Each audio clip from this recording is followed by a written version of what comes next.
ભુજના દેસલસર તળાવમાં ફરીથી જળકુંભની પ્રભુત્વ, પાલિકાએ સફાઈ અંગેના પ્રયાસો શરૂ કર્યા. ભુજ શહેરમાં આવેલ ઐતિહાસિક દેસલસર તળાવમાં જળકુંભીનું પ્રભુત્વ ફરીથી જોવા મળી રહ્યું છે. ભુજ નગરપાલિકાએ તળાવની સફાઈ માટે 3 વખત પ્રયાસ કર્યા હોવા છતાં તળાવની સ્થિતિમાં ખાસ સુધારો જોવા મળ્યો નથી. તળાવની આ હાલત સ્થાનિકવાસીઓને પર્યાવરણ પ્રેમીઓ માટે ચિંતાનું કારણ બની છે. જળકુંભી તળાવના જળસ્તરને પ્રભાવિત કરે છે અને જળ જીવન માટે હાનિકારક સાબિત થઈ શકે છે. સફાઈના અનેક પ્રયાસો બાદ પણ જળકુંભીનું ફરીથી પ્રકોપ જોવા મળવાથી પાલિકાની કામગીરીની અસરકારકતા પર પ્રશ્નો ઊભા થાય છે.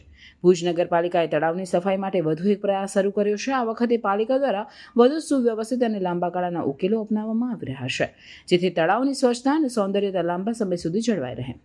સ્થાનિકવાસીઓને પર્યાવરણ સંસ્થાઓ પાલિકાના નવા પ્રયાસોને સફળ બનાવવા માટે સહકાર આપી રહ્યા છે. તળાવની સ્વચ્છતા અને જળકુંભી નિયંત્રણ માટે સતત પ્રયત્નો અને જાગૃતિ અભિયાનની જરૂરિયાત છે, જેથી ભવિષ્યમાં તળાવની સ્થિતિ સુધારી શકાય. પાલિકાના આયોજનમાં દેસલસર તળાવ અત્યાર સુધીમાં 3 વાર સાફ કર્યા છતાં પણ જળકુંભીનો પ્રશ્ન સોલ્વ નથી થઈ રહ્યો.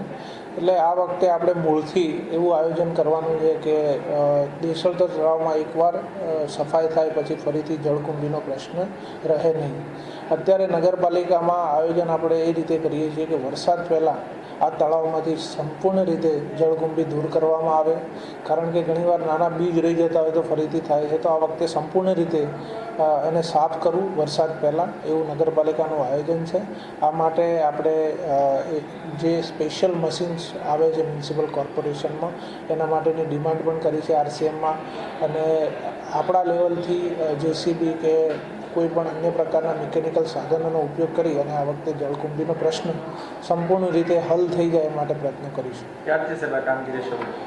અત્યારની પ્રાથમિક આયોજન પ્રમાણે નેક્સ્ટ મંથ પહેલાં આ કાર્યવાહી શરૂ થઈ જશે.